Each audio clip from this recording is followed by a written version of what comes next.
That's right, ladies and gentlemen. You are live today, Tuesday, September 14th, 2010, and you are listening to Howie Unveils God's Shield, the radio show where we put the Bible and the world together and we force them into being discussed together, because the majority of people want to keep the Bible and the world separated. Unfortunately, you cannot do that. The Bible and the world are one. They are combined together. The Bible's full of prophecies and gives us an opportunity to look into the arena that we're dealing with, look at the picture that's being laid out before us, and see what is to come.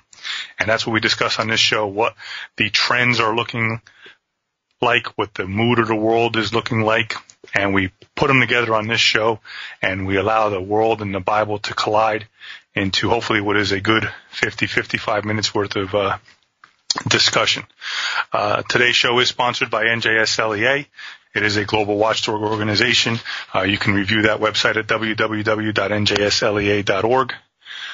You can also reach me at jim@njslea.org. We did something unique last week. Thanks to the help of the staff of LATalkRadio.com, we launched a podcast. So we are on iTunes at Howie Unveils God's Shield. Please check us out there, Howie Unveils God's Shield on iTunes. We also have our radio show website, which is HowieUnveilsGod'sShield.com, all one word, HowieUnveilsGod'sShield.com, where you can look at our advertisers, see our discussion board and such in regards to the topics of the weekly show. Today I want to jump right in, as I have been doing the last 2-3 weeks, and talk about this mosque being built in New York City. For those of you who are around the globe listening to this fantastic broadcast, as far as what LA Talk Radio has set up, Sam and his crew, you might not be as familiar with the Northeast challenge with the super mosque as I personally am, living here within the Northeast area. This super mosque is causing tremendous challenges and issues. It's really impacting the individual families who are involved, directly or indirectly, with the terrorist attack that took place 9 years ago. This imam is continuing to make threats, make statements that can only cause a hair on the back of your neck to rise. He was on C-SPAN being interviewed, and he said that if we, America, do not allow the building of this mosque to go through on the current site, that the radical Islamists around the world would deem that disrespectful and would set out to attack us here on our own turf, our own territory, and of course abroad in Afghanistan and Iraq. Senator from Nevada. I've been on the floor before speaking about Islam and what a great religion it is. I've said before, and I repeat, that my wife's primary physicians are 2 members of the Islamic faith, her internist and the person that has performed surgery on her. I know them well. Been in their homes, socialized with them, talked about very serious things with them. We've helped each other with family problems. I've been to the new mosque with them in Las Vegas. They're wonderful people with great families. And I've come to realize that Islam is a good religion. It's a good way of life.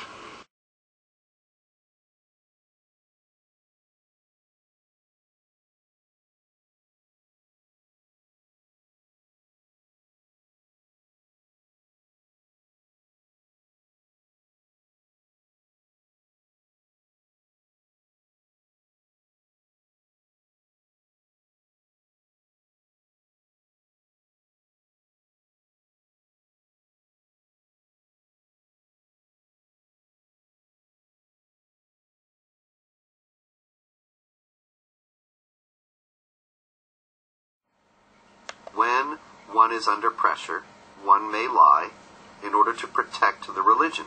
This is taught in the Quran, chapter 3, verse 28, chapter 16, verse 106. Folks, listen. That's a terroristic threat. I mean, there are rules that we abide by here in this country. Whether you say that symbolically or metaphorically, you cannot say that you would force us into building a piece of rock, basically, cement and mortar, and threaten that if we did not build it, it would bring harm to us. Yet we politically, even through the media, we've given this guy a pass. He said yesterday that ground zero is not a hallowed ground, meaning sacred ground. He continues to push the envelope here. And here's the thing with Islam. And, you don't hear this on the mainstream media, and I am by far mainstream. I admit that. I'm got a little corner of the world here, and it's such a small corner that the only beacon of identity is the magnitude of LA Talk Radio in itself. And then I'm just a very small pencil dot inside that beacon. But you're going to hear it here, and hopefully, somehow, some way, others will hear it as well. Islam is not right for America. Radical. Is Islamic Sharia, Islamic government, compatible with Western understandings of human rights and freedom of conscience? Traditional Islam forbids conversion from Islam, forbids anyone to leave Islam. There's no way out. And it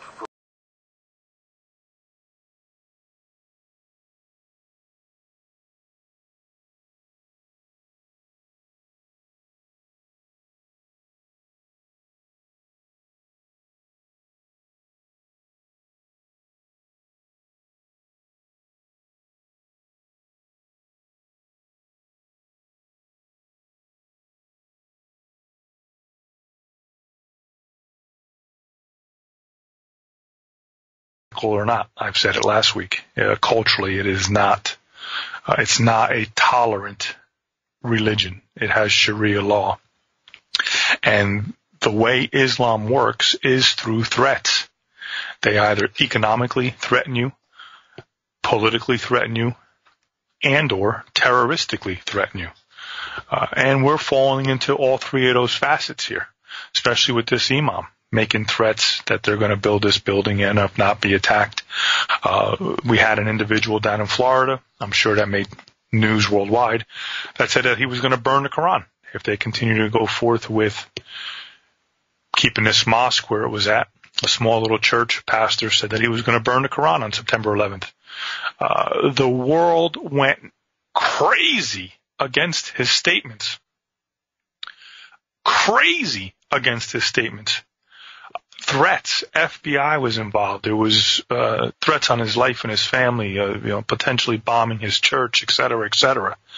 On Thursday, prior to September 11th, which would have been September 9th, he recanted his statements and his plans to burn Qurans, and you had 2 days of coverage of that. You had Thursday and Friday where it was in the media, at least here in the Northeast, and I'm sure throughout the rest of the United States and the world, that he recanted. He was not going to do it. He had come to some sort of agreement with the imam and the super mosque, and it was not going to go forth.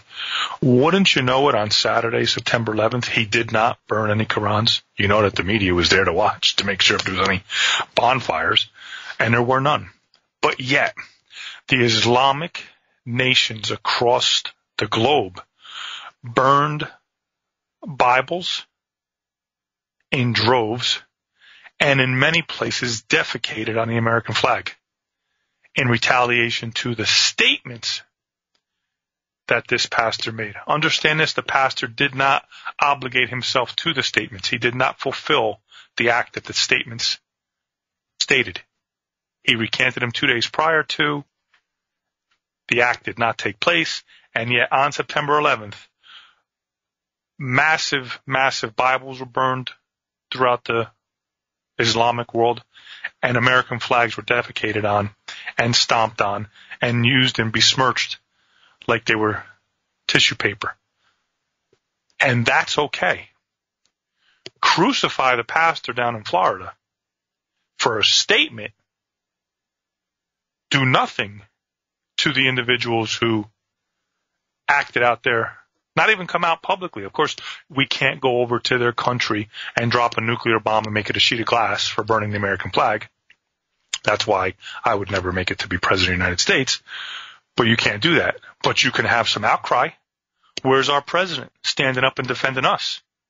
Don't forget, constitutionally, we are allowed to burn the Bible. We are allowed to burn the American flag. It is a First Amendment right. Freedom of speech.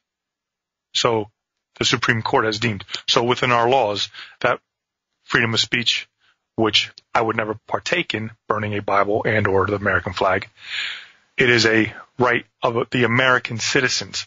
It is the right of an American citizen to burn a Quran. But we didn't do it. And the media tore that pastor up for the statements of doing it. And now we have this imam. Again, it's the threat of Islam that is not good for this country. It is not a cultural religion that will be beneficial to America. I'm not going to go into a long, drawn-out discussion on it as far as moderate and radical and Sharia law. I did that last week. But understand the Northeast, folks, please, as we move away from this discussion here right now, the Northeast is in some heavy turmoil.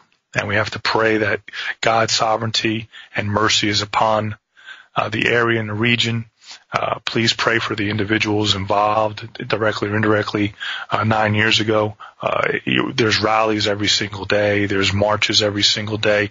The media has been absolutely silent on it. There's a couple stations, Fox News here in the Northeast, has covered it. Very, very minimal coverage on CNN and C-SPAN and MSN and such, but it is an everyday event with this imam in this mosque. Here's a couple other things that we have to take into consideration too. Joseph Abrams in September of 2008 documented the foiled terror plots that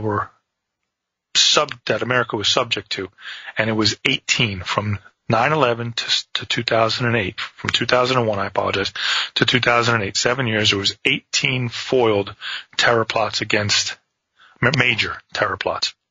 In 2004, Ben Feller documented that there was computer disks found in Iraq that contained U.S. school plans for school plans. In January 2009, Peter Goodspeed documented 40 al-Qaeda terrorists dead after exposure to the plague. Folks, Islam is flourishing in the backdrop. See, folks, the challenge that we have with this imam and with Islam in and of itself is this. He will continue to make statements that are very sensitive in nature. They will be controversial in nature. And of course, what's going to happen is he's going to stir up the emotional aspect of the situation. And somebody is going to lash out and do something that should not be done, such as, God forbid, a shooting, a bombing, etc., etc. And then what this imam is going to do is he's going to be able to sit back and he's going to be able to blame the insensitive people of America, the intolerant people of America that are against Islam, and shame, shame, poor them, and he's going to be able to further his agenda with this Islamic movement. So understand that he has a plan.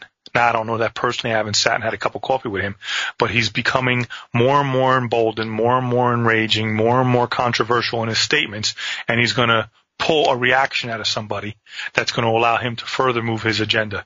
See, look, I'm just speaking, and they just blew up the car in front of where the mosque is going to go. You insensitive Americans, you Islamic haters, and of course there's going to be a new rule that'll come out that'll favor Islam, and there'll be another new rule that'll favor Islam, and this law will change and that law will change.